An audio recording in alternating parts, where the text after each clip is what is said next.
Syria में आत्मघाती हमले से हड़कंप मच गया है। सीरिया में अमेरिकन पर आत्मघाती हमला, फलस्तीनी मीडिया के हवाले से खबर सामने आ रही है। तो अमेरिकन ठिकानों को या अमेरिकन नागरिकों को लगातार टारगेट किया जा रहा है। इसके पहले हमने इराक में देखा था अमेरिकन मिलिट्री बेस पर और वाणिज्यिक दूतावास पर हमला, और अब देखिए खबर आ रही है कि सीरिया में अमेरिकी नागरिक पर आत्मघाती हमला किया गया है। और देखिए, जंग में पहला सुइसाइड धमाका हुआ है। ये बहुत खतरनाक संकेत है। तीसरे चरण में क्या फिदायीन युद्ध तो नहीं शुरू हो जाएगा? भारी संख्या में फिदायीनों का इस्तेमाल तो नहीं शुरू हो जाएगा? खबर क्या है, सबसे पहले आपको ये बताते हैं। सीरिया में अमेरिकियों पर आत्मघाती हमले हुए हैं।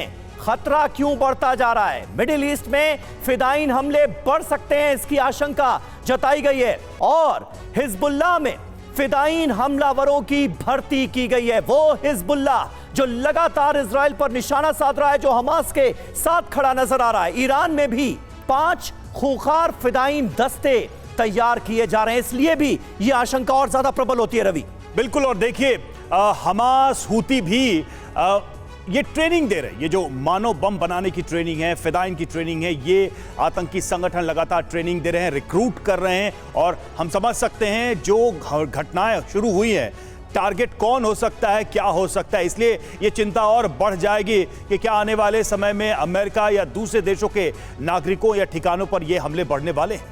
बिल्कुल, और ये बहुत महत्वपूर्ण सवाल है ब्रिगेडियर शरदेंदु।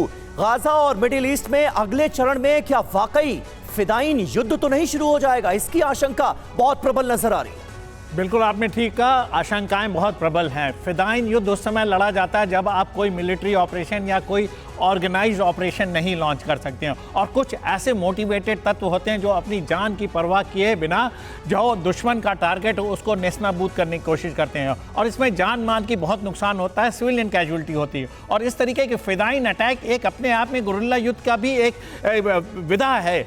जहाँ तक हिजबुल्लाह का सवाल है, वो ऑर्गेनाइज्ड आर्मी की तरह नहीं काम करता है। वो हिजबुल्लाह एक गुरिल्ला वॉरफेयर में बिलीव रखता है, और फिदायीन अटैक को अगर वो इसमें जोड़ लेता है तो नुकसान और ज़्यादा होगा। सीरिया में आइसोलेटेड अमेरिकन बेसेस, इराक में अमेरिकन बेसेस, पूरे अरेबियन कंट्री में अमेरिकन बेसेस की बहुत सारी संख्या है। अगर ये सारे एक एक करके टारगेट हुए तो अमेरिका को बहुत क्षति होगी।